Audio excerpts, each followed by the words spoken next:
I kept ending up in situations with people that I was dating that weren't happy. And they weren't happy. They weren't happy with wherever they were at in life. And interesting you say that. But I felt like I could make them happy. And now. Aye. I'm the captain now. Coming to you from the K2 Studios in San Diego, California. This sounds great. You sound amazing. I always sound amazing. It's the world famous. Everybody's hitting off like BFFs. Kris and Kristine Show. Hey, what's happening? How are you doing today? Thank you so much for being here. And I am Kris. And I'm Kristine, and welcome to episode 182 of the Kris and Kristine Show.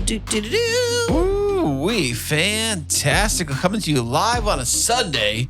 Yeah, it is. And I was just thinking, 182. What does 182 make me think of? Blink 182. That's right. Coming to you from San Diego. They're from Poway. Do you know that? I had no clue. Seriously? You kidding me? Are you kidding me for real? I don't know if I've ever even listened to one of their songs. Oh my goodness. I was a huge Blink 182 fan back in the day. Had all the albums and everything. And I kind of fell off a little bit and stuff. But they had a new album come out, or at least a new song come out a couple years ago. Yeah, it was all right. It's cool, and all that stuff. But yeah, it was a massive. I think what happened for me was that the fact that the band was literally here in San Diego, from San Diego area, which made it so much more cooler. Because when you think about your hometown, if something major like comes out of your own hometown, you get super excited, and like you're super thrilled for it. Absolutely. And you were just making me think of new releases. I was here scrolling on my phone just as quickly as I could to try and to find the exact information. But guess what just happened tonight? You made dinner? I did, but tonight is the Grammys. And we weren't there tonight, yeah. None other than the Queen herself, Taylor Swift, just surprise announced. Well, you said Queen. I thought it meant you. No, she just surprise announced a brand new album drop. Everybody thought that she was going to release Reputation, Taylor's version tonight, like all over the T-Swiftie community. Everybody was like, ready for the new album announcement, or for the Reputation and album announcement. Everybody was queued up for it, and she totally blindsided her entire community. And instead of releasing her re-recorded album Reputation, she came out with a brand new one, and it is so exciting. I'm trying to get the exact name of it. It's the Tortured Poets Department, I think is what it's called. Hold please. I'm going to tell you right now. Well, all the Tortured Poets Department. Wow, that sounds like a mouthful. By the way. Reminds me of like Dead Poets Society. I think that's what the English she was going for. Now, the question is it country or is it back to pop? It's with her. I mean, her current, like, I don't even know if it's considered pop. It's like her own genre. I think she's kind of fallen into that, like pop meets like soft rock meets like, I guess maybe soft rock. It's like if you listen on soft rock. Yeah, no. Like adult contemporary, No. Like that kind of music. It's not like country. Like I miss the old country Taylor. Taylor, if you're listening, I miss you when you're country. Let me tell you. Back you were in the good old days. Living back in like 1912. No. She wasn't even born yet. I know, but you were like way back in like the initial days of Taylor. I'm not alone though. I've heard a lot of people too. They say that's your way of saying that's your way of trying to get like a street cred. I've heard from a lot of people. Yeah, they say that they miss the old Taylor. They miss the country Taylor. They list them. Yes, people my age. What are their names? Old people. Yeah, pretty much. That are in their late 50s. Did I ever tell you that I discovered Taylor Swift? Like I brought her to the masses. You keep saying this. That is not true. I did. No, it's not true. Everybody's like, who's this Taylor Swift chick? And I'm like, you gotta check out this album. It's amazing. Check this thing out. I was pimping out her stuff. I burned it from Napster. Yeah. I am accurate. In fact, it was from Napster. I know it was from Napster. I've heard that tells you I've heard this story more than 17 times. So what I did was I burned it, and then I was like, "This is so awesome!" Listened to it all the time. Gave it out to everybody. Okay, old man, we're over it. But the point is, going back to what I was saying, is it's it's very exciting. It's a pre-order of her new album. It's not going to be released until April, but she announced it today.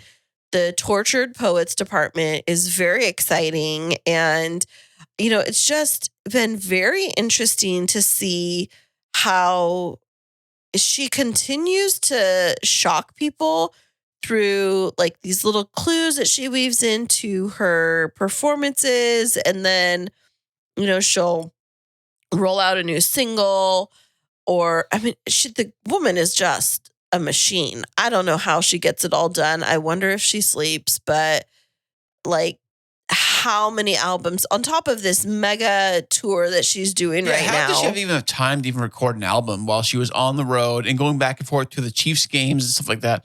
Her airplane must have like a studio or something inside it. I don't know.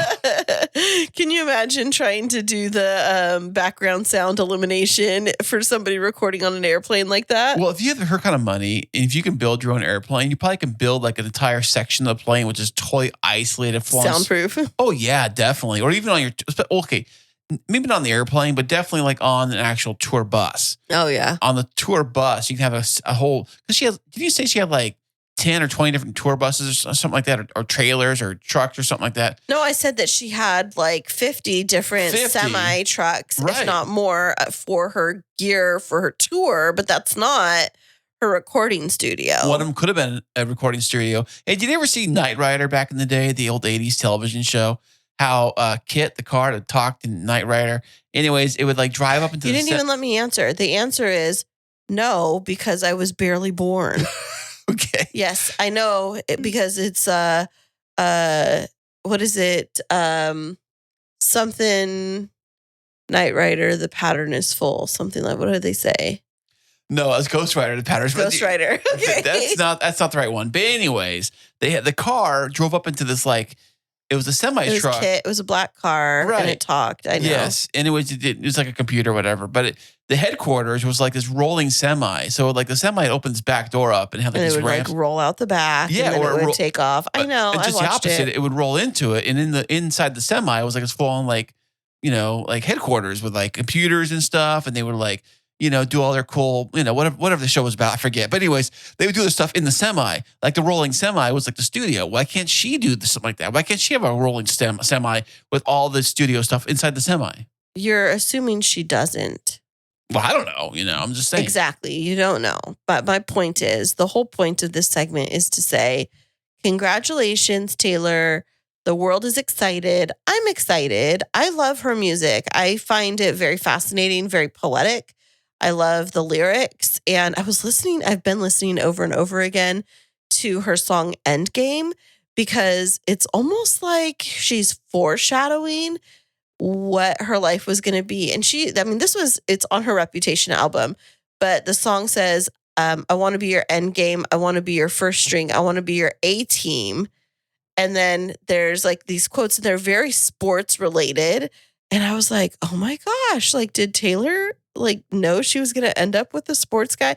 And she's talking about big reputation. You and me, we've got big reputations. And I was like, okay. So like before her relationship she was in, with the guy before Kelsey, it was very secluded. Her boyfriend was not in the news. Like he did not want to be in the media. She was basically like a shut-in with him in London and living this very reclusive life. And so what she has now is such an opposite. And it just goes to show you how, when you're in a relationship that is healthy, how you really can like step into your full identity.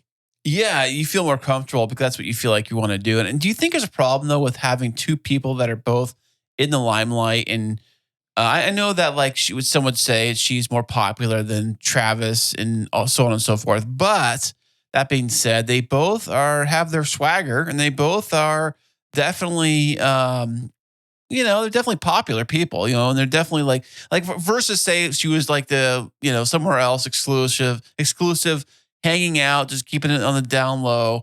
I mean, both people are out in the public and they're both doing their thing. In fact, they're together. I mean, at first they were kind of hiding their relationship a little bit and kind of keep it on the down low. But then, as it kind of got out and all the rumors started spreading and everything. So it's like, it's kind of out, the cat's out of the bag now. So what are they going to do? I don't know, but the reason that I brought up Taylor and Travis is because today on our episode, we're actually going to be digging into the beginnings of our relationship. And I feel a connection with Taylor and Travis. And the reason is because of what she came through to be able to get to be in the right place for him. And then also the kinds of relationships he went through where there was women that were just like after him for his fame and his money. And yeah, I know the feeling, baby. And just, there was these stories about one of his previous girlfriends that he like paid her an allowance or something like that. So that like allowance, right. Like she wanted a certain lifestyle and that, kind of like I don't want to say a sugar baby. I don't know who the person was and I don't want to speak ill of them. But we're not Taylor and Travis, but when you ask that question of like, is it hard when you have two people that are in the limelight or two people that are chasing their dreams? And, I look at you and it's like, well, he's a podcaster. You're a podcaster. He overcame challenging things in his previous relationship. So did you. He has these dreams. He's pushing forward and always busy. Like, okay, they're similar. And then, me and Taylor were like basically twins. Pretty much, I mean, I fell in love with Taylor back in 2005 or 7 or whatever it was. Her first album came out, and I fell in love with you, a few years later. Yeah, absolutely. But today, you and I have been talking a little bit about with our podcast, we have guests on a lot. And we focus on going deep with other people. And we've woven in parts of our story throughout the time that we've had this podcast together. But I was just really thinking about, I don't know if our listeners know the real us, like stripping everything away, like being vulnerable, telling our story. And so I just said like, hey, what do you think about we just open up the mics and we just like talk through what our lives have been like. I think that's a fantastic idea. I think we should roll with that. When do you plan on booking that episode? Today? Right now? It's happening right now. What? A surprise. You're on an episode right now. So, I just figured like I'd kick it off. And, so first of all, our relationship timeline, we started dating in 2018. It was June of 2018. Was that when I first met you? Was it June or May? It was June 9th of 2018. You remember the day and the date? I do. Okay, so our first date was June 9th, 2018. But if you want to go back a little bit, you want to know how we physically made first contact. Well, we'll get to that in a second, but I'm just going to say like our first date was June 9th of 2018. We were married on November 20th, 2020, and we are now in 2023. It is February. So we have been 2024. Together. 2024. Thank you. Yeah. So, gotcha, that one. Yeah. So we've been together from first date till now, 5.5 years. Whoa, check that out. I know. That's the longest relationship I ever had, I think. I know. I think it is for you. But it hasn't all been sunshine and roses. And so I think let's start our stories before we even get to the how we initially met. Let's go a little bit further back. So June of 2018, let's float back 2 years before that. So 2016. Oh, even better. Yeah. Okay. Tell me, Kris, like what was happening in your life around the year 2016?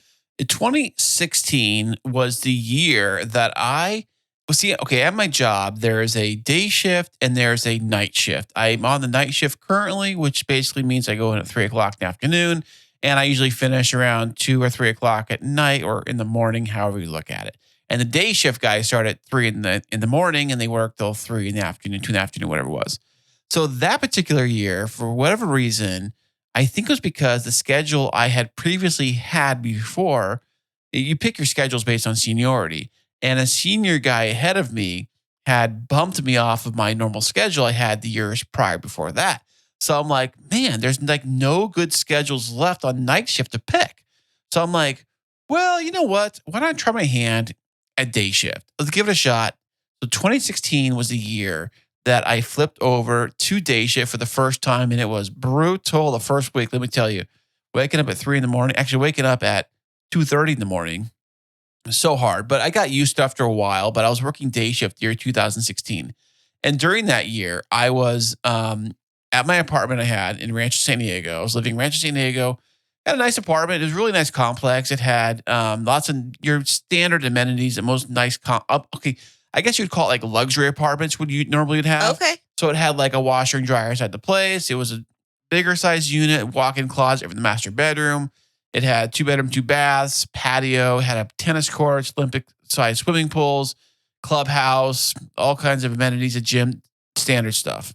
Okay. At this point, because I'm thinking about the age of the kids. So you had children already. Yeah, of Were course. you married or not at this point in 2016? No, in 2016, I was had already previously been divorced. So I was like already, how many years? I got divorced 2013. So I've been Okay. divorced like 3 years. I've been divorced. And when I got this apartment in Rancho San Diego, before that, I was renting a house with my ex-wife. And then when we split, I kept the house. I stayed there and kept paying for the house myself because the rent wasn't very much. It was kind of an older rundown house, but the rent was fairly cheap. It was cheaper than renting an apartment at the time. And the only reason we moved out of there into the apartment was because the original owners of that house decided to sell it. Oh, got it. And at first, I was thinking maybe I should try to buy the place, not to move, because, who wants to move and find a place and all that stuff? I'm already here. Even though the place was run down and needed a lot of work, and it was, you would have hated it. It needed a lot of work. And I was like, well, if I could just get a good deal, maybe I get a mortgage, maybe I can get in and not have to like mess with stuff. Maybe I get a good deal or something. That didn't work out very well. So it forced me to move. That's what I moved to. I want to move. If I'm going to have a choice of apartments, I'm going to find something nice, something decent, especially when you have kids and stuff too. Something big enough for the kids, everybody. It's close to work. It's close to everything. It's a nice neighborhood, safe neighborhood. And that's kind of why I landed over there.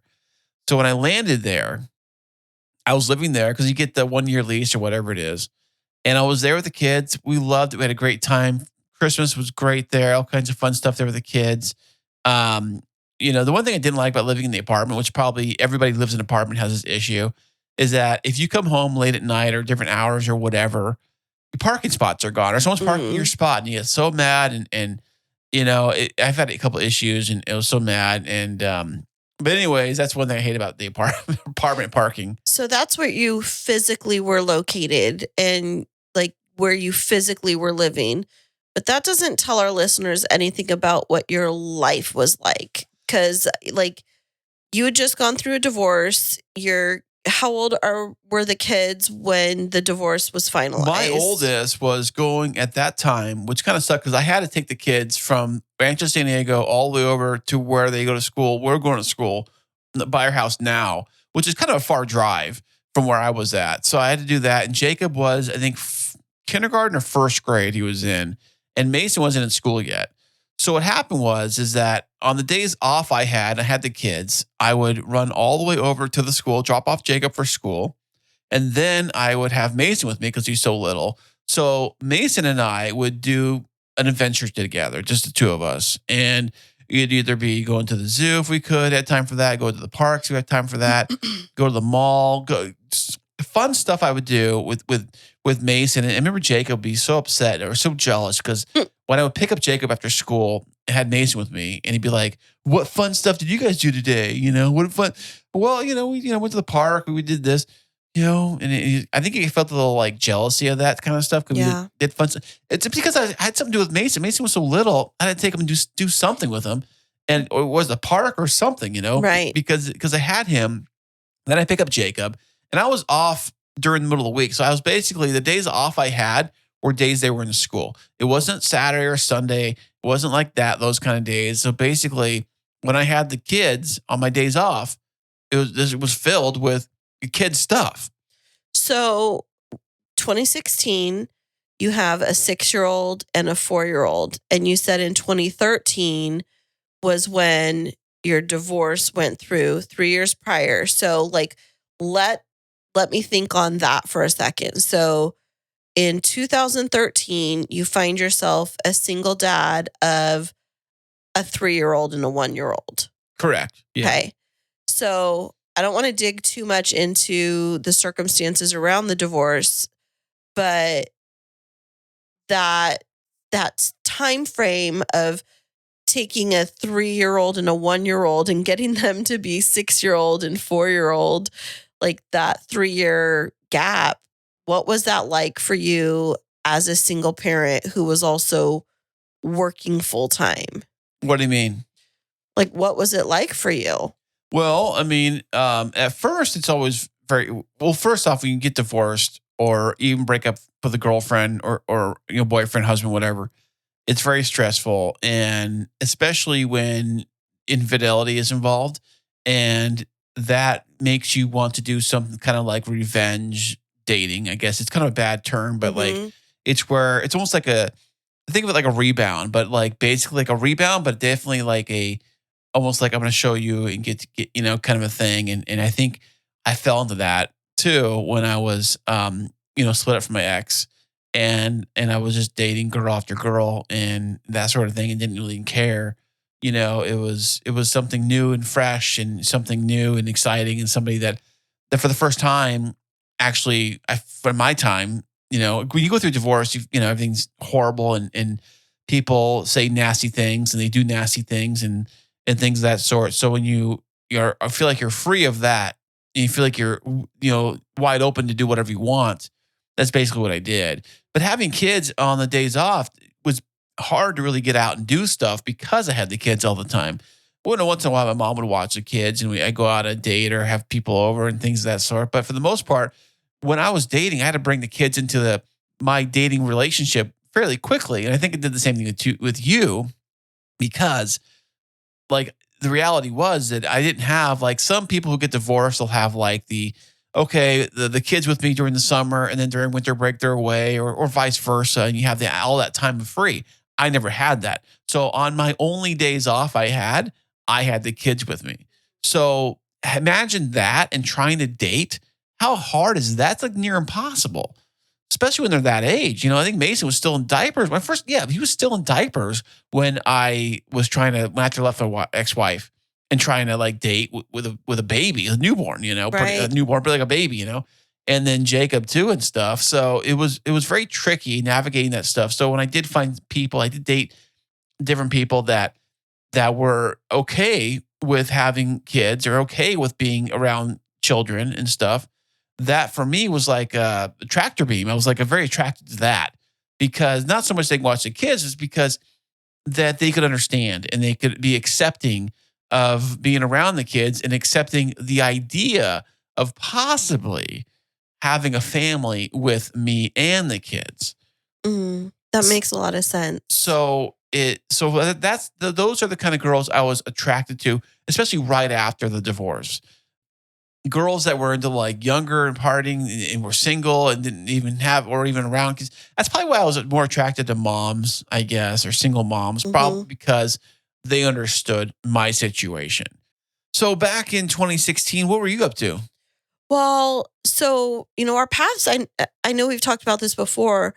Things happen at different times for each of us. So in 2016, if we look at January of 2016, I had just arrived in San Diego County. So I started my job at the County Office of Education on June 5th of 2016. So I got the keys to my first apartment down here just a few days before Christmas of 2015, and then moved into the apartment the day after Christmas 2015.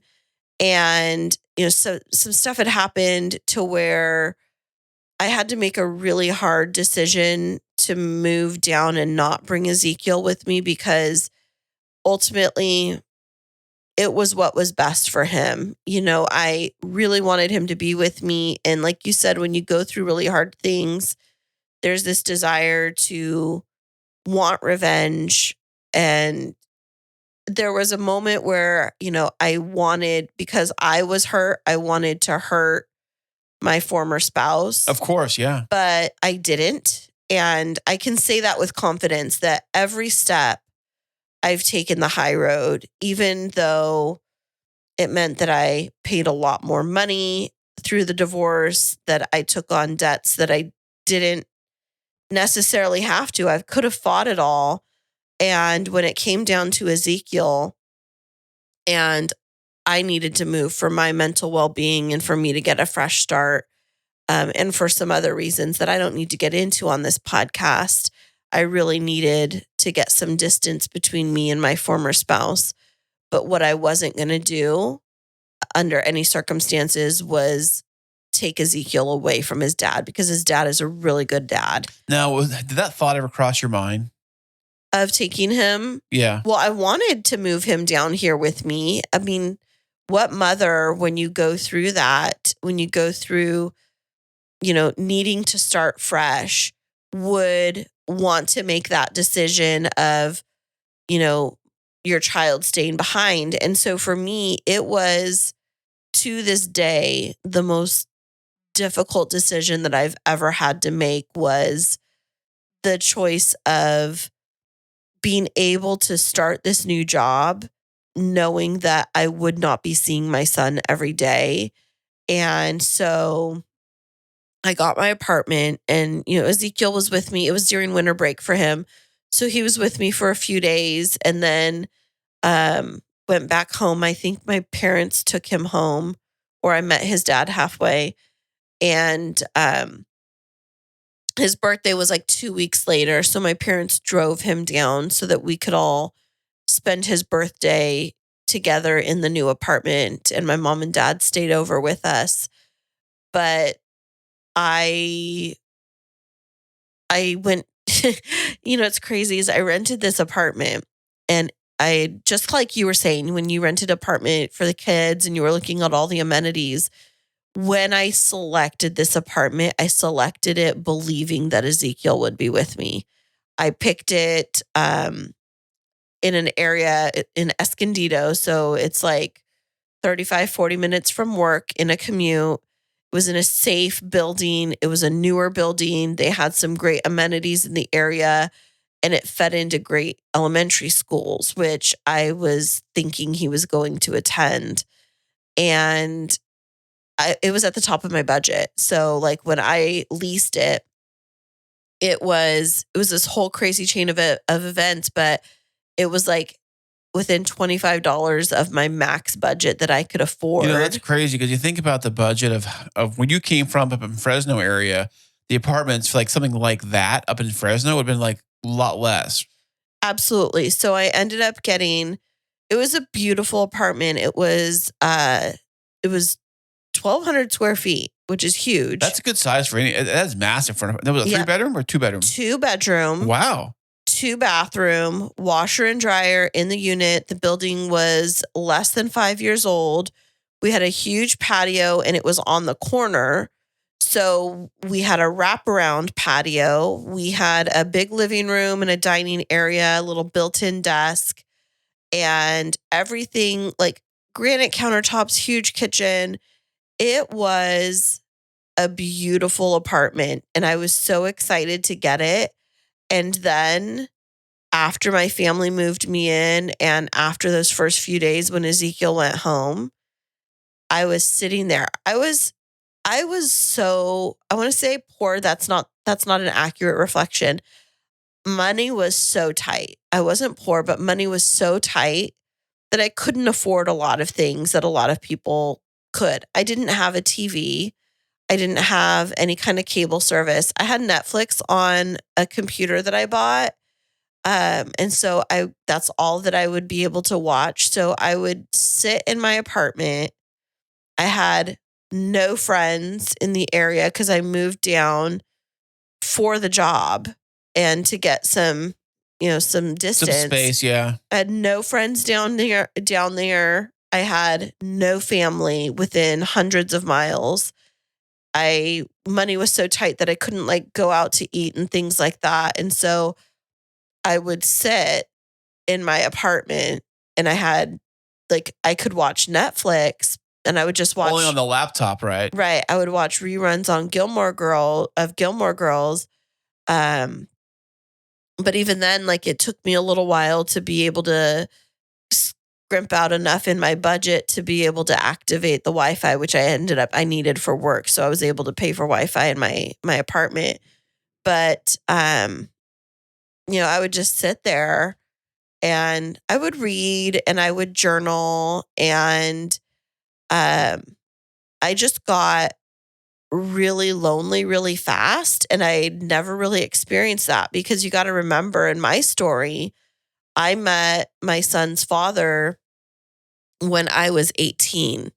Was it right out of high school or still in high school? I was in college. It was my first week in college, and I met him, and we became friends, and then we started dating a year later, and now here I am at 35 years old. I'd never dated. That's crazy. I'd never dated. He was my first boyfriend, and I'd never needed to date. I'd never known how to navigate socially. I was 35 years old.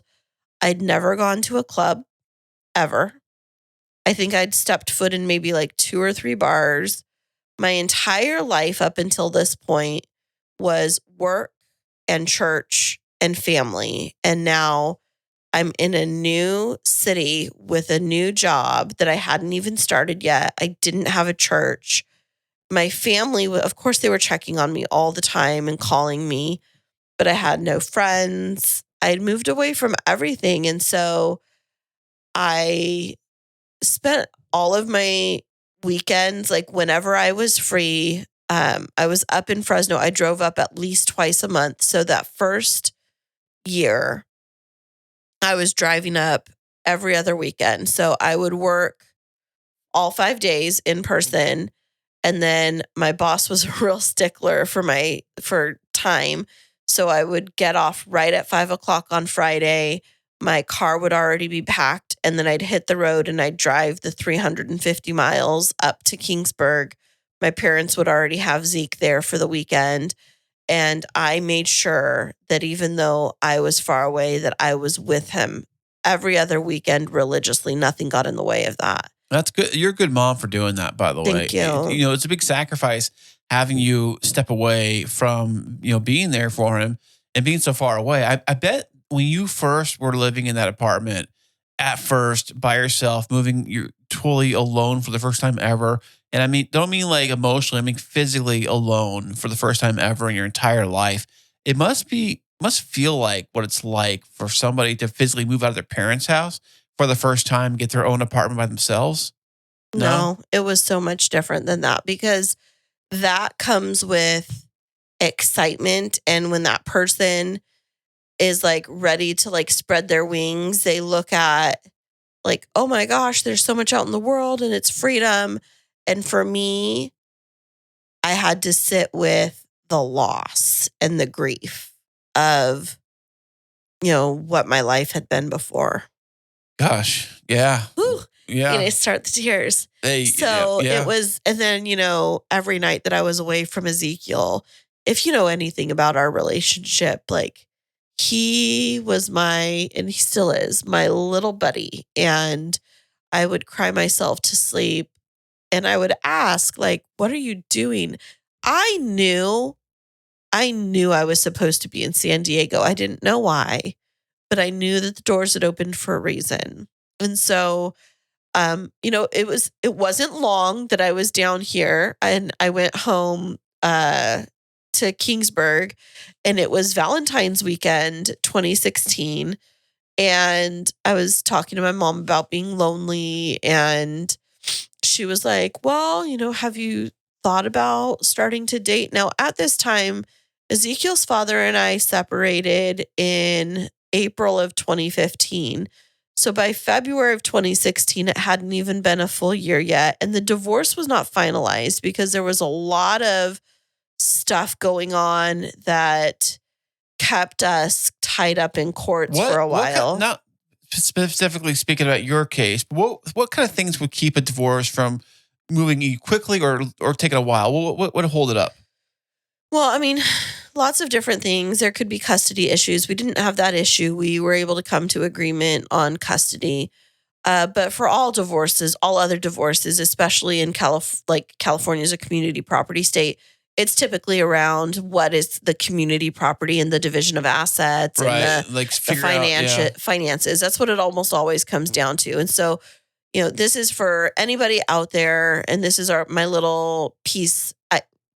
We actually don't have this in place, but I would say even if you go into a marriage with nothing, having a prenup is a really good idea for anybody. And now you're saying it, huh? You used to hate it. I never have hated it. You hate the idea of it. No, I haven't. I never have. Mm. I've never hated the idea of a prenup. You never brought it up. Okay. I mean, we could do a post-nup. I'm totally fine with it. Okay. But I think that it just cleans things up for people because it gets you to have hard conversations. Not that anybody wants to believe that they're going to end their marriage at any point in time, but in the event that you do. Well, okay. Think of this too. Our neighbor Joe just passed away, right? Heaven forbid one of us passes away. Would a prenup figure out what happens with the assets of the other person versus? No, that's what a living trust does. But anyways, so back to my story because you got me off track talking about the divorce not being on track. So I went home. It was Valentine's weekend of 2016. And I remember I was talking with my mom, and I think I was talking with my sister. We were at the house, and I was just talking about being lonely, and they'd asked had I met anybody? And, at work, it was just my boss was who I worked with. My friend Melissa hadn't moved into town yet. I didn't really know anybody. There was nobody my age that I was working with. And she's like, well, what about those dating apps? Have you thought about doing one? I was like, I don't know, Mom. And you'd never used them before? No, I'd never even dated ever in my life. Okay. And so I decided to get on a Christian Mingle. Okay. And, for Christians. How was that? Well, I started to chat with different people, and they're no different than the other ones. You think they are. What do you mean they're no different than the other ones? They're no different than the other ones because I feel like it's the same type of thing where people see you as fresh meat or whatever. But anyways, Whoa. let me get into it. So I get on Christian Mingle, and it was, within a week, I started chatting with a person, and then we ended up going on a first date, and we really hit it off, and started seeing each other. And it filled that void a little bit, but he lived about an hour and a half away. And so really? And so we would see each other mostly on the weekends when I was in town and he was in town, because he was a single dad and his daughter lived down in San Diego with her mother. So he was always in San Diego on the weekends coming to spend time with her. So, what ended up happening over the course of this 2016, 2017 is I got into this relationship where this person, great person, but also didn't have the most stable life because he was trying to figure out single parenting and supporting his daughter, but his daughter didn't ever get to go up with him up there. He was always coming down here. And then because he didn't have family, because he was from a different country, he moved here for the marriage. Then he was staying in a hotel to be able to spend time with his daughter. And then, he had just some challenges. And so I found myself being in this relationship where I was compromising a lot and still felt pretty lonely. Was with a really nice guy, but by December of 2017, it had run its course. And do you think it was because all the the mechanics behind all the figuring out what, when, how, that kind of stuff. When you have two single parents that are both having to travel to be with their children, that becomes like where your energy is going. And as much as you want to feel like you can connect with and spend time with someone and give your best, you both end up giving each other a bit of the leftovers, and then you come into the relationship fatigued. And instead of being the best version of yourselves, you end up like almost looking to the other person to fill holes that your life is needing filled, instead of being able to just like love each other as you are. So, we ended up right after New Year's. So it was like maybe New Year's 2017 or something like that. It was over, and it was hard. And I was just like kind of devastated. And I went through this whole stage of, because again, I had never dated. And then this was my only other experience. So I had this marriage that I had been in for 11 years that, suddenly and pretty tragically came to an end. And I didn't want it to end, but, there were circumstances. Yeah, nobody really ever does. Right. Yeah. It just made it impossible to stay in that situation. And then I was in this relationship that I was pumping as much energy into as I could, and it just didn't work out. And I just felt like, what is it about me that keeps this dynamic of my friend Patty and I, we started to coin it broken birdie syndrome. It's like I would seek out the little wounded birds to try and like resuscitate them and bring them back to life and pour all of this energy and attention in. And then when it couldn't be revived, I would get angry or frustrated, and then the relationship would end. But it's almost like a self-fulfilling prophecy. If you don't take time to heal yourself and take time to like look for a partner that has done their own work to heal, then you're just going to both be kind of wounded versions of yourself, and you just can't show up for yourselves like you should.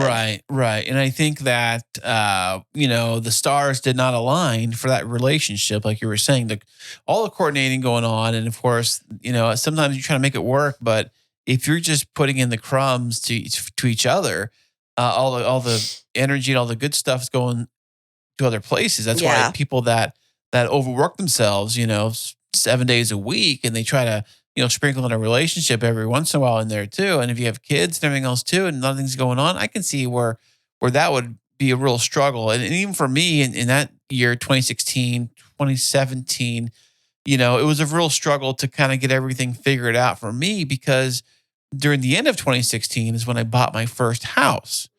So during that last half of 2016, my free time, other than the kids, but like after work, was with my realtor agent looking around at new properties, signing documents. I probably looked at every night after work, every afternoon after work. I would meet up with her, and we would go and look at 5 properties, probably at least twice a week. And then she'd say, which ones did you like? Which ones you didn't like? And she'd send over the e-docs, and I would do the DocuSign on a bunch of different ones, because I was trying to get a house, because I knew the apartment I was in just raised all the rates. And it didn't just raise them on me. It raised them for the entire complex. And I was talking to my neighbors, and they're like, well, I guess we have to eat it and stay, because all the other apartments around here are charging about that same price. This one might be a few dollars less, and we don't have to move. So we'll just stay here. But it was still high, I thought it was high. And I was like, well, these kind of prices, I can buy a place, That was my thinking. I was thinking, financially. So I looked at so many different places and so many condos and different things, and trying to find out what I get qualified for and all this stuff. And okay, I remember. Quick question first, though. So as you're getting ready to go out and do this job or this house hunting, did you have a ton of money in the bank for a big down payment, or were you just like rainbows and unicorns and hoping that somebody would like take you at your word for zero money down. No, well, it doesn't quite work that way. They weren't doing any zero financing back then that I can recall, but they did have the FHA loans that were available. Now, the way the FHA loans work, as far as I know, they still do them today, is that you can put down a minimum of 3.5% down of the mortgage of the entire loan for a down payment. And then you also only needed like a 580 credit score. I was like, well, I think I got that. I think I had like a 600 credit score or something. So I think I was okay there. And then 3.5% down on a house that's $450,000. That's still like 15 grand. That's a lot of money still. So what I did end up doing was taking a loan out of my 401k for a big chunk of it. Dave Ramsey would kill you. Dave, you're not listening to this. Dave, turn this off right now. I'm telling you.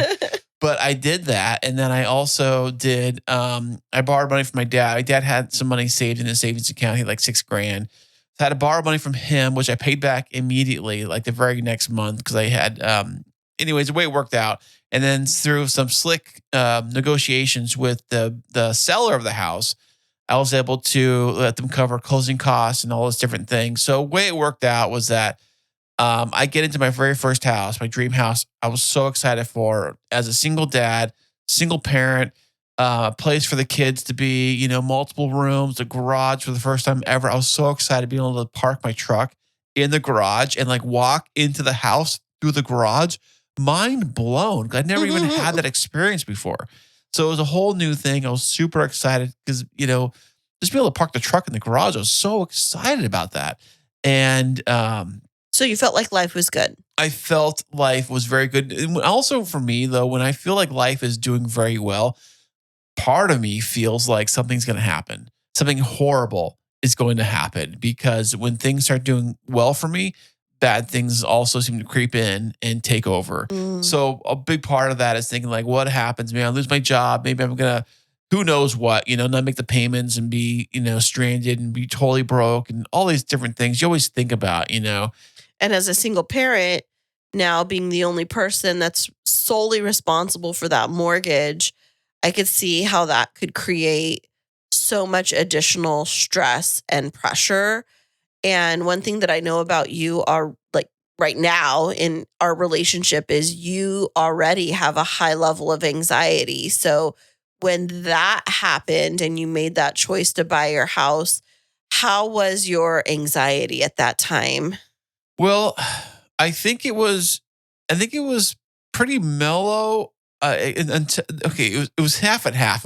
I was excited to get the house. I was so over the moon to get the house and move in and get the keys and like look at furniture stuff and buying furniture and buying new things for the place, you know, and building new things. And I was so excited about that stuff. And then part of me in the back of my head was thinking like, oh man, this could like literally like, because my my condo I had years prior to that, I was let go during the Great Recession times, you know, back in the like 2008, 9, and I lost my job, lost my house back then, like a lot of people did, and those were giving flashbacks to me here in 2016. Flashback to then because I'm thinking now I have not only just me in the house, it's me, the house, and 2 kids. Right. It's so many more responsibilities to worry about, and I felt like the whole world, weight of the world was on my shoulders. And the mortgage took up like 99% of my paycheck. Right. It was like almost all my money went to the house. And, so I didn't have a lot of wiggle room really to really kind of, for a rainy day for the most part. So it was very tight for the first year or so, you know, trying to navigate that stuff. Yeah. And I did my best. And it's funny, speaking of that, I remember guys at work at the time thought I was crazy. They thought I was nuts for buying a house.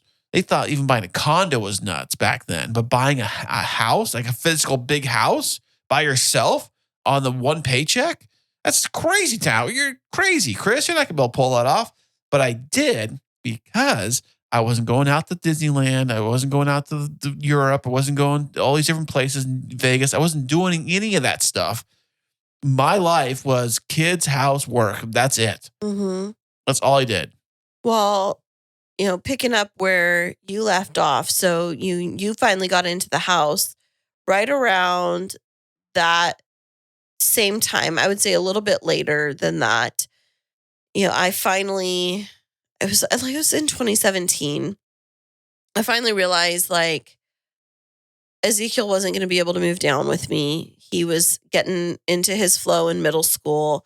And here I am living quite a distance away from work. And I was realizing that because I wasn't close to work and close to where my friends lived in San Diego, I was up in Escondido in North County. It was really, really impacting my ability to get connected, whether it was at church or with a social group. And so I started to look around and I made the decision to move into San Diego proper. So I found this apartment and it was much smaller and it was a bit more expensive, but it was in a really desirable area and a really safe apartment master plan community. They had like, you've been there, but for those that are listening, it was like, they had a clubhouse and a sauna and these pools that were like Vegas pools with like poolside service. Yeah, it was amazing. And what apartment's got poolside service? I know, like drink service and snacks and things. Of course, you had to pay for it.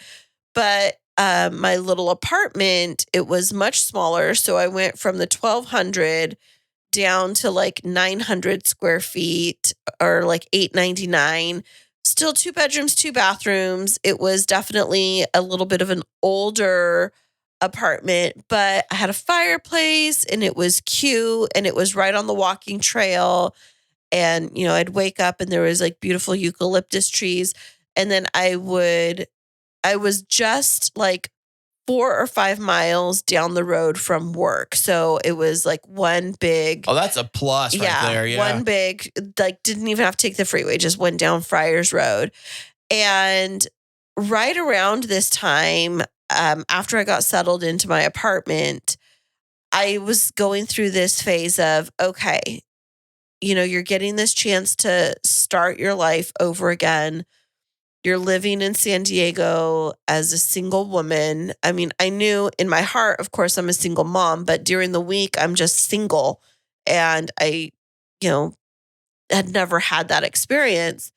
And then I really started to like go to meetups and starting to meet friends. And then I think a big turning point for me was when I traded in my Ford Flex SUV, my mom's soccer mom car, and I bought myself my Camaro. And it wasn't just a Camaro. It was a white convertible Camaro. And I loved that car so much. What'd you love about it? I don't even know. Like, I can't even describe it. Just like, I loved the power of it. I loved like when I slid into it. I loved so much, even on cold mornings. And I remember there's some mornings where it was too cold and it wouldn't take the top down for me because it was like when it was an outside temperature was below a certain point, it wouldn't allow you to do convertible. Does that? I had no idea it did that. Yeah. It was like if it was below 48 degrees, it wouldn't do it. But I would take the top down and I would blast my music on the way to work and I would be so excited and I'd pull in my car, then I'd put my top up and I thought I was so cool. And I would go down by the beach in the evenings after work. I would just drive down, take my journal, sit in the back of my car. I remember this one time I took my friend Patty and we went to a concert. And we packed all kinds of stuff in the little trunk with like charcuterie.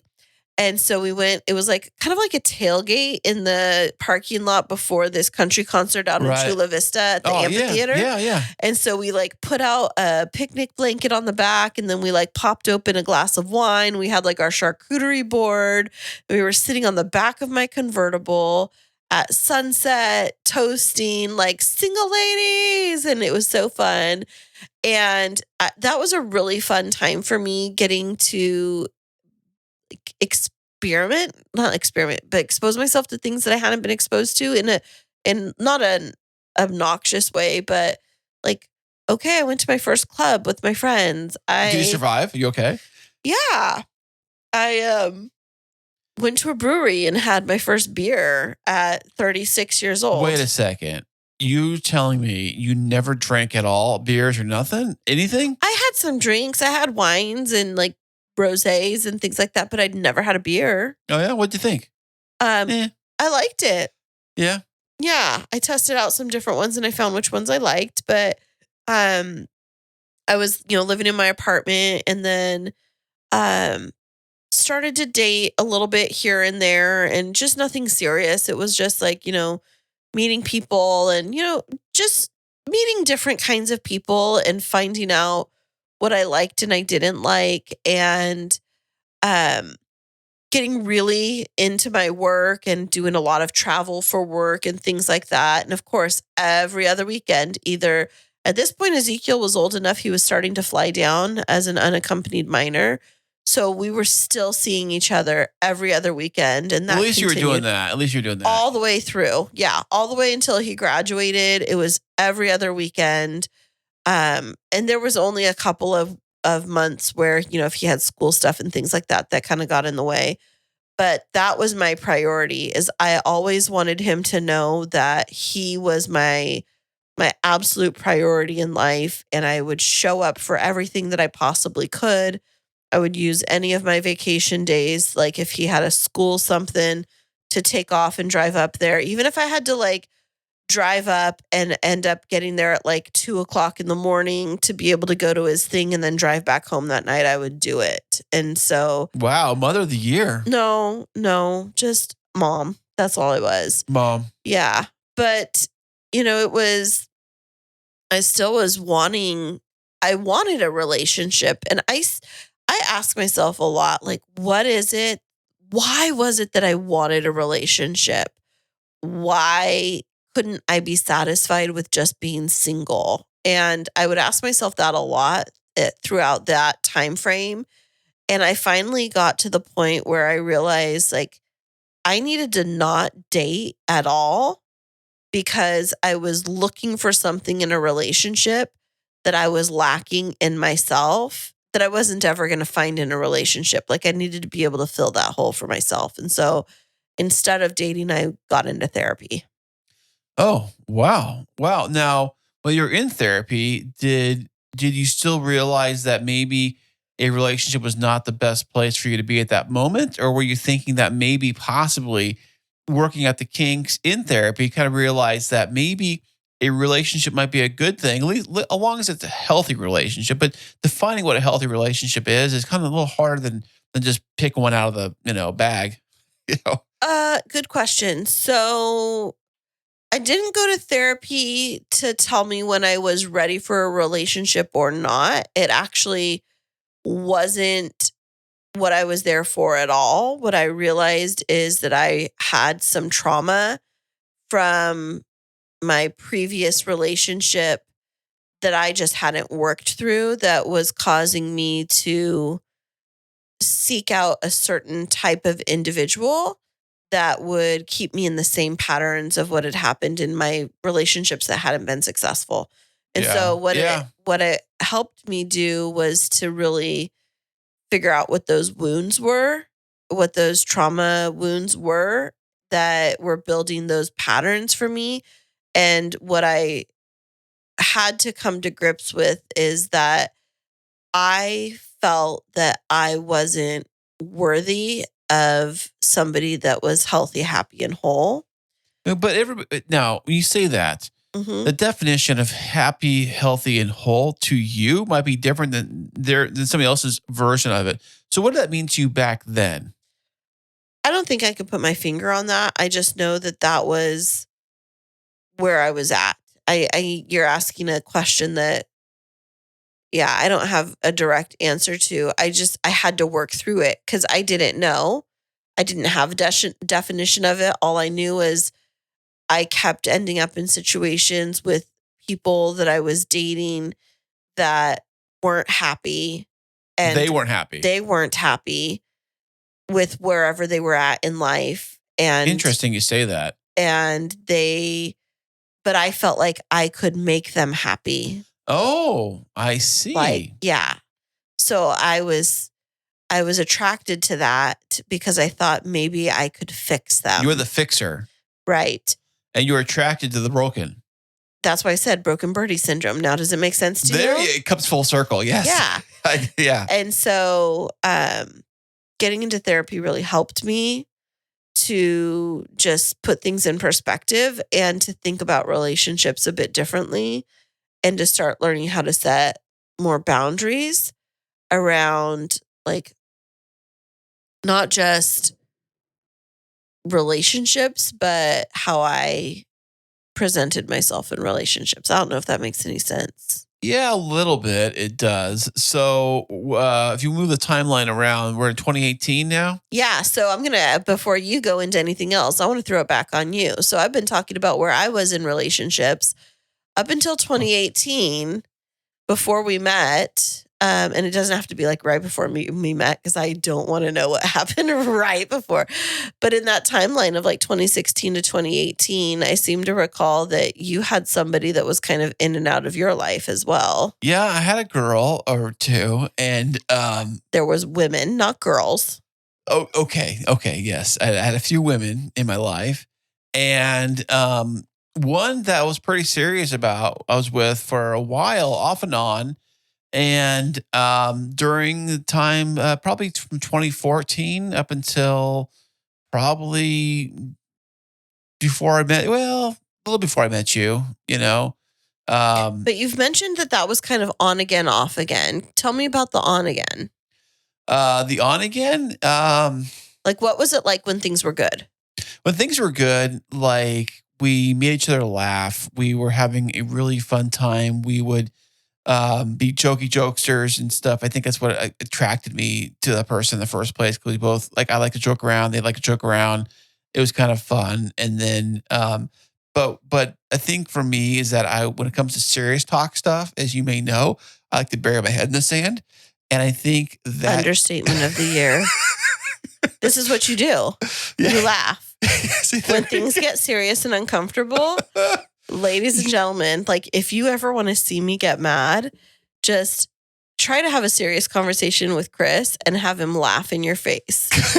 I'm sorry. I can't it's help fine. it. I get it right now. You're uncomfortable. I know. I can't help it. It's what I do. It's what I do best. So that when the off again happened, when you guys would be out of sync or when things were like, what would cause it to go wrong? Because you mentioned you broke up a couple of times, right? Yeah, I think, it's probably all my frustration.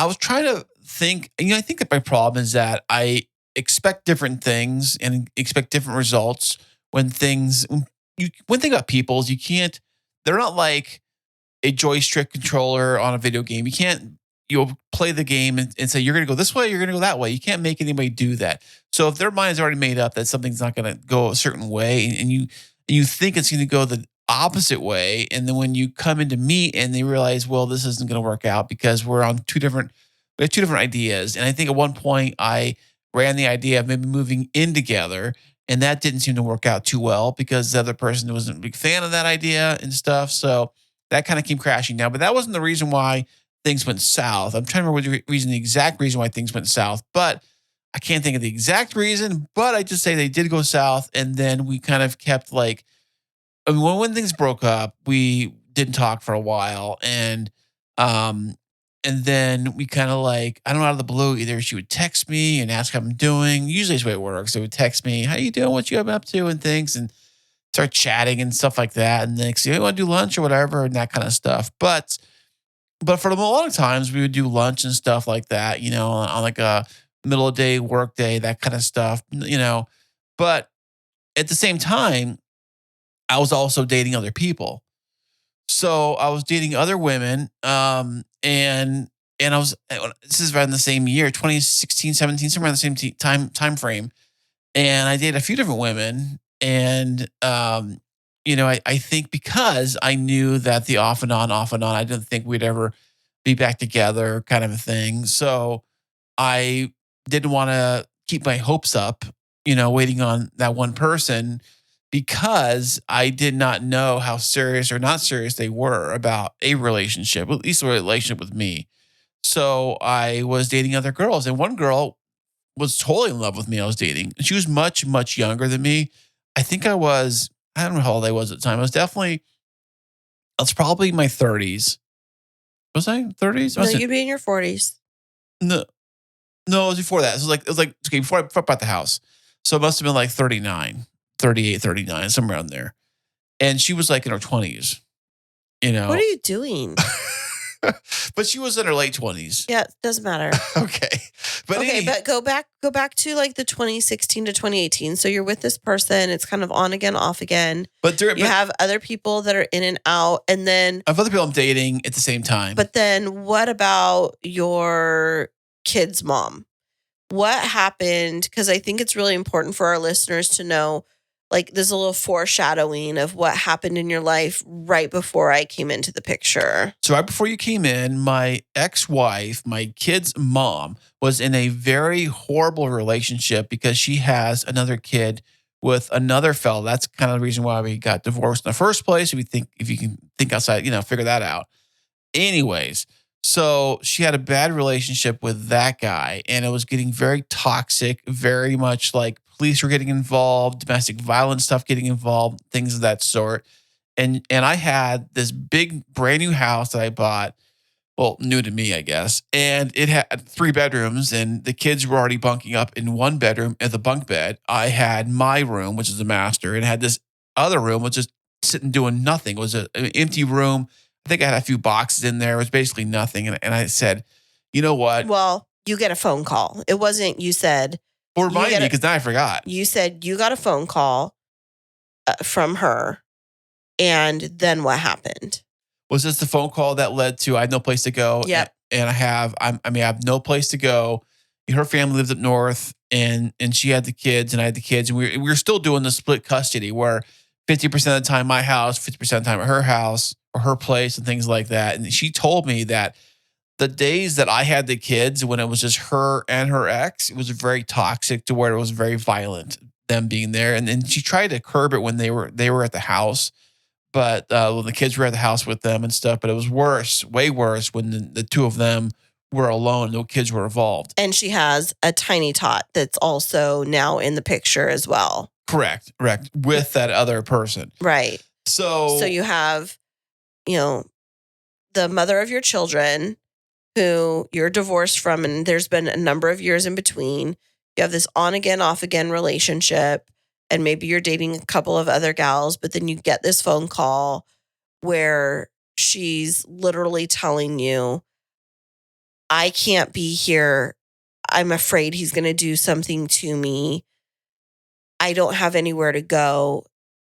I'm going to end up on the streets. And then what goes into your mind because the reality is, and we've talked about this before, even if we're not in love with that person, we still have love and care for the fact that they are the parent of our children, and we never want ill to come to them. And we both are on the same page with that. So absolutely. So what I made the decision to do, since I had the big house and the empty room, and I said, why don't you come move in and you can stay in this extra room? You'll be close to the kids.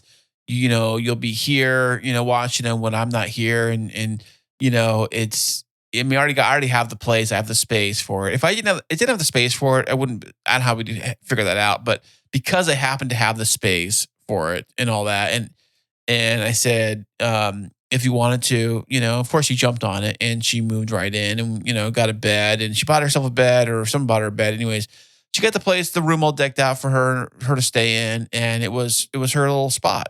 Yeah. So, that was around what year? Is that 2017? Right. So, I think that's an important part of our story that I don't think we've actually ever talked about on this show. And it brings us up to, right before we met. You are in this situation now where you had been divorced for over 5 years. You'd done the work to get yourself financially back on good footing. You'd bought a house. From the outside looking in, you're like well positioned to welcome somebody else into your, a relationship or something like that. You'd been in this on again, off again. But anybody from the outside looking in would be like, man, this single dad, he's got his stuff together. And look at this, he's raising his boys. And and I remember when you told me on our very first date that she was living with you. You were probably thinking we were still married. No, I actually didn't. So, that brings us to like where our stories start to converge. And it's like, I was back in San Diego and I'd taken this break from dating. I went through therapy, and then I finally got to this point where I felt like I could enter back into the dating world and put myself out there, but I wasn't just going to go on all of these different dating apps. I was going to pick one. And I was very thoughtful about that. And you had already been on some dating apps, but you also have your kid's mom in the household. And so we end up on the same app, which we've talked about before. And we end up matching up. And, we always have joked around who made the first move or whatever. That's besides the point for here. But we end up on our first date at, what's the name of the place? McGregor's. Pub and Grill. I was going to say O'Doul's. I knew that was wrong. No, McGregor's Pub and Grill. They're in Mission Valley. Right. And, we sat down and we had a really good conversation. And I felt like you were very open with me and we had good chemistry. And then you got super nervous at this one point in the evening when I was asking you something about your house. And then you told me that, my ex-wife lives at the house. Maybe a few drinks in me at that point. I think it might have been. Yeah, but I think you were nervous to tell me because I don't think you had you didn't know what to. Of course, it's almost like it's I guess the same feeling would go into, say, a single mother who has a child and is on the dating scene and drops that on the lap or say, by the way, I have a kid. It's kind of the same feeling that they would go through. Although I think this is a little bit more than that because it's by the way, my ex still lives with me. But it wasn't a still lives with me. It was my ex lives with me again.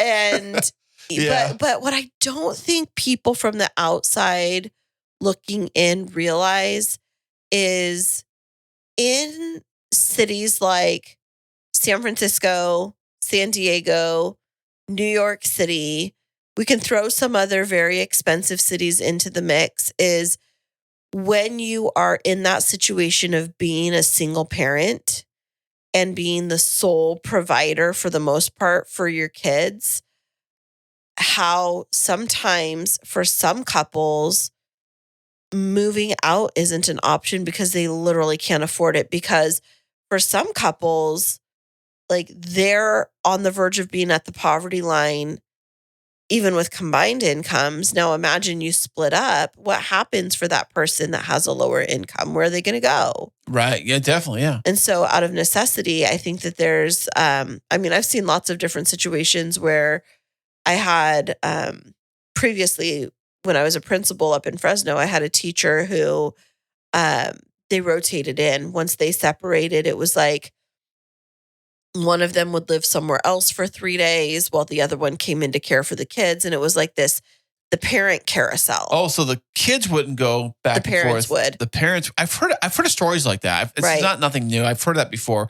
But I've also heard that here in San Diego and probably, like you said, the expensive towns like this one, that a lot of people were moving back in with their parents in times like that, or even staying with their parents much longer than they probably should have, just because rents are so expensive and everything's so expensive. And I think that like you literally need to make 6 figures or more to even like get an apartment. Right. So in that moment, when you told me, you were like, hey, so my ex-wife lives in the spare bedroom at my house, but there's nothing between us. We've been divorced for like 5 years. It was just circumstances. And you were very open with me. I was like, okay. And it was one of those moments where I actually never thought that you two were involved. Like from the very beginning when you told me, I never thought that the two of you were involved. To this day, like I mean, you're looking at me right now weird. Like maybe I should have been questioning that.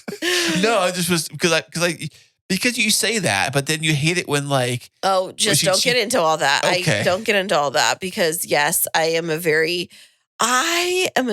territorial wife.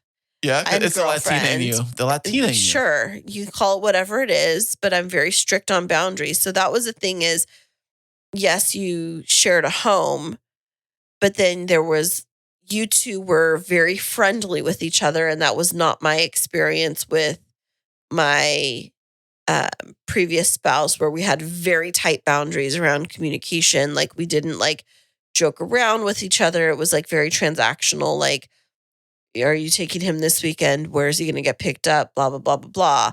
And then I come into this environment where the two of you are collaboratively parenting in the same house, and we're sitting down for dinner. And now it was really, really difficult for me to figure out where I fit. Yeah, I can see that. Yeah. I know. I mean, I always wondered when you were gone up to visit Ezekiel up north, and it was just me and her and the kids at the house, and that must have made you feel a little uneasy. Oh, gosh. Okay. Well, now we're opening up the can of worms. I won't forget. And this is something Are you talking about the dining room table? Dining room table. Holy moly. So you and I had been dating for a couple of months, and you had this high top pub table for a dining room table, and it had the tall stools, but they were kind of spindly, like very, like the legs on them were kind of thin. And so that was the only place to eat dinner, but there was only 4 seats. Right. It was a 4-seater. Because my apartment at the time, like most apartments do, they don't have big dining rooms. The dining room was the size of like a closet. So I had to get something small that I could fit in the dining room, and, we all could have dinner around. Yeah. But what was happening is, as I came into the picture, it was the only place to eat. And if Ezekiel came, then there wouldn't be room for all of us to sit. Or if we had your parents over, there wasn't room to sit. And so I was talking with you about how great it would be to get a dining room table where we could all sit around. And then also at the time, you had your former spouse that was in the house, and she had a little one there, plus all of you. So even then there was 5 of you. And then the kids had like a little plastic table in the kitchen that they sat at for food. I remember that. It was like a little tiny one. So I had been talking with you, and I said, well, you should get a dining room table, but I would love to go shopping for that with you. And you were like, oh yeah, that sounds great. And then I went away to go be with Ezekiel for the weekend, and you send me a picture of you at the furniture store with her, and you say, guess what I just bought? And I was so livid. Like, I almost broke up with you that weekend. Gosh, wow. Because for me, it was like we had talked about it, and it was our idea. Our thing. And now I'm going to have to sit at a dining room table that you picked out with another woman who's not me for your little family. And it did almost feel there were times it felt like I was a sister wife. I'm not going to lie. It was very hard. And I was like, yeah. Why? And then I would sit at night sometimes, and it's like, why am I allowing myself to be in this dynamic? And I had to go back through like, okay, is he broken? Like, is he a broken birdie? Am I trying to fix something with him? And I would go, because I was in therapy very actively throughout this time, and I would talk about this a lot. And I will tell you, my therapist was so great to help me work through all of these thoughts and feelings to help understand them rationally when I would get fired up, because I would tell her, I was like, he flipping bought a dining room table with her. And she helped me reframe it. Like, he didn't buy it with her. She happened to go. He did purchase one, and he was bringing it home to help you guys get closer to being able to have those opportunities to sit and dine around. But I did make you sell that before we got into this house because we did have an agreement, which we've kept to, which is in this home that we bought, we wanted a fresh start for everything. Oh, definitely. It's our place. You and me. It's our new house. So we want no bad mojo to come in here. We talked through every piece of furniture before we brought it into this house. And the things that we agreed to bring was our bed because it was a very comfortable bed. Yeah.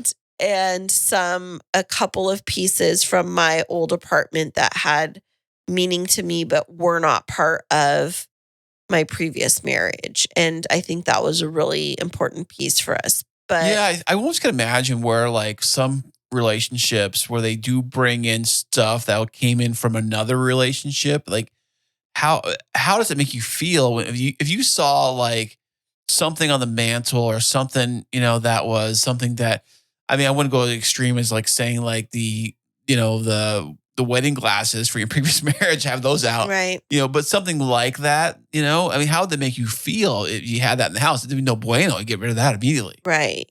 Yeah. But, we wanted to talk today about just this journey to get to each other. And I think that I look at our marriage now and like what everybody gets to hear, they get to hear the polished podcast episodes and they get to hear us talking with, all these really great people from around the world. But what gets missed is the day to day and how hard we've had to work and to fight to keep this thing our thing, like to keep ourselves together because, we knew the statistics going into this that, if you look at all marriages, 50% of marriages in general fail. New marriages. Or is that all marriages? Like even no, 50% of marriages fail. But if you just look at second marriages, it goes up to 75%. Is that why some people say I'm on my third marriage a lot? You hear that phrase a lot. We had a guest on, we talked, he was mentioning something about his third marriage or something like that. So is that why?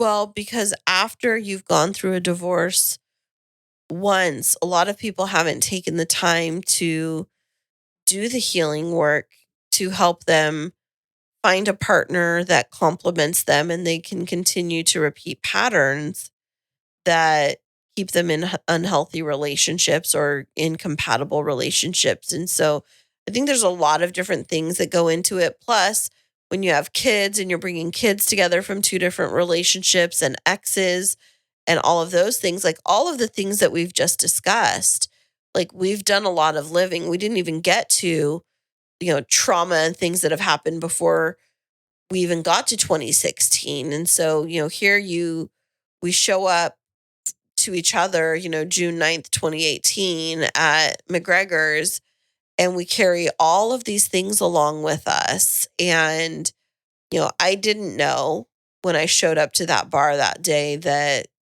here I'd be 5.5 years later, living in this beautiful house, talking on this podcast about our journey. But I think it's important that people talk about, what they've had to work through and struggle through and overcome, because otherwise on the surface, it looks like we just quote unquote have it all. Right. Well, that it's like what you call like the Instagram or Facebook life, and a lot of everybody who's on Facebook or Instagram and they posting all these happy family or happy couple photos.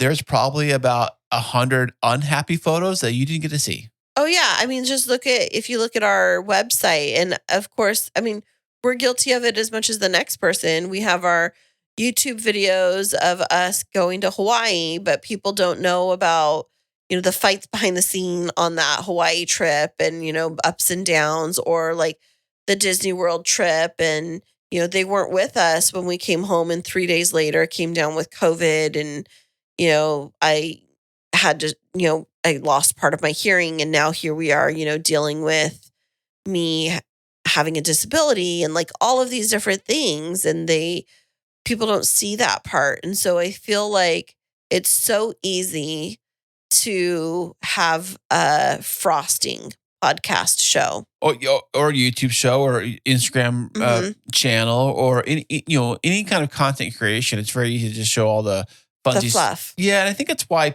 people do enjoy showing off that stuff. Even if you're not a content creator, even if you're just a regular person that has a regular Facebook page, you might end up just showing all your wonderful trips and trips to Disneyland, your wonderful, your kids and all their cute Christmas outfits and all your wonderful, look at my Christmas tree. The Christmas tree ones are all the biggest ones. Every Christmas, nobody posts a dead tree on Christmas, or the fights that go into decorating the tree. Nobody posts that stuff. So I get it. I just felt like it was important for our journey for us to like pause and let people get to know the real us. And I mean, we've been at this for 4.5 years, and it's taken us 4.5 years to be able to like get to the point where we can sit down and have an honest conversation about, where our journeys were and what's led us to this point. And, it is because of all of those things that we're able to connect with so many different people of different backgrounds. But there are also so many parts of my story, and maybe you feel the same way, that you'd never wish on someone else because it was just so hard. Of course. Yeah. I mean, I don't want anyone to go through the horrible things that I've had to go through. And same thing with you too, I'm assuming. And I think that if we can get out and explain and share and basically almost like a warning out there that, be on the lookout, and hopefully that these things that happen to us don't happen to you. Yeah, I don't know if people can avoid it as much. I mean, life happens. That's true, yeah. But what I want is for our listeners, for our friends, for people that might just stumble across this podcast episode to not feel alone. Because when you go through a divorce and you go through that fracture of a relationship, and you have to face this idea of getting yourself back out there once you're ready to get out there, quote unquote, you can carry with you all of these feelings of being damaged goods, or like, is there anybody that's going to love me? And the answer is yes, there is. And it's going to take a lot of work, though. It's going to take a lot of work to keep it, because when I don't even know if I'm saying this correctly, but it's like,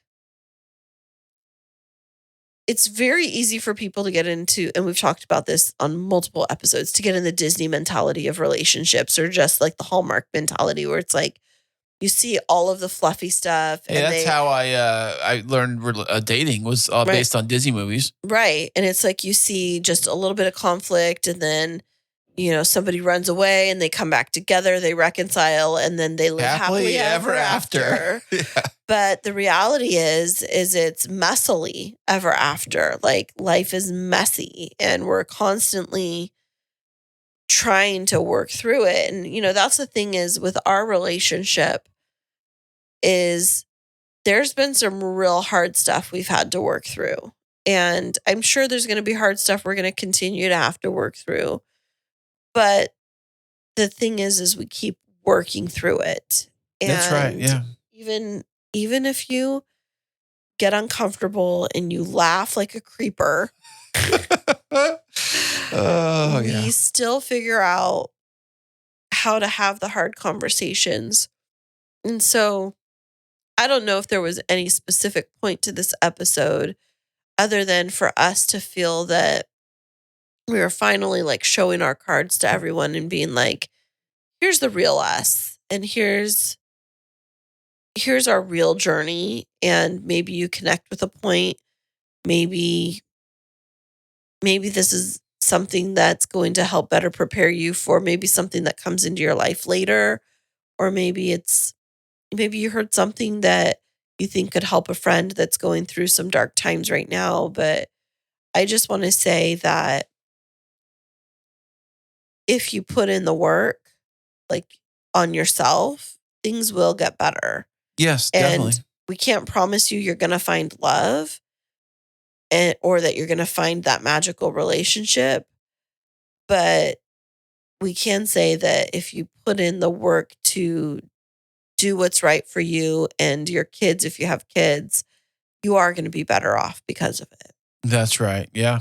Well said. My goodness. Thank you. Dr. Kristine in the house. Absolutely. And sitting on my therapy couch over here across from you. I feel like I'm the therapist today. Yeah, You know, like, really? Well, this is You were asking like some deep questions today. It made me uncomfortable. Well, because I'm a therapist in my spare time. In your spare time? Yes. I thought you almost said in your spirit time. I was like, what is that? That too. I think spare time goes, is close because I usually don't have any spare time. So it's kind of that's the way it works. But anyways, well, I hear our puppy calling us. She's crying over there. She's been so needy today. And it's like she got bacon and a hamburger patty today. She got more bacon than I've ever had. You know? I know. But, for our listeners that maybe this is their first time listening to our episode, where can they find out more about us? Yeah, you can go to our website, which is krisandkristineshow.com. There's a link to it down at the bottom of this episode. Scroll on down and there it is. Absolutely. And so, this was a deviation from our typical episodes. You normally can expect to hear, great interviews, fun banter. This was a little bit more of a quiet, like reality check kind of episode, but we've got it's like you ever watch the show? There's some shows that have like called giggle shows, comedy shows, and they'll have like the standard thing, and then every once in a while they'll go into like a deep, like serious subject of the show. I think Saved by the Bell did one about drugs or something like that, I think it was Saved by the Bell I'm thinking of. And of course, maybe even Family Ties. I'm really dating myself here. But they'd have these serious episodes where it wasn't all the funsy, usual, funs and giggles. But anyways. But they would always have that moment at the end of the episode where they'd like sit down at the couch and they'd have like whatever the moral of the story was, where especially if it was like Family Matters was the one with Urkel, where the dad would always like sit one of the daughters or one of the kids down and he'd have the moment with them. And so I think like our moment for this episode is like, we just want you to know we're real people. We have gone through real things and real struggles. And, even though it looks like it's all sunshine and rainbows, like we're struggling through life just like the rest of everybody is. And so if you feel like you're on the struggle bus right now, don't worry. We're just in the row in front of you. And struggle bus. I never heard anyone call it struggle bus before. I'm laughing at that. Struggle bus, huh? Well, just don't feel like you're alone because, we're there. We're rooting for you, and just don't give up. Just keep putting one foot in front of the other, and things are going to continue to get better, right, Kris? They sure are. And so thank you all for listening. We have another great episode that's going to be coming up for you next week. So stay tuned. We'll be back with you. And thanks for listening.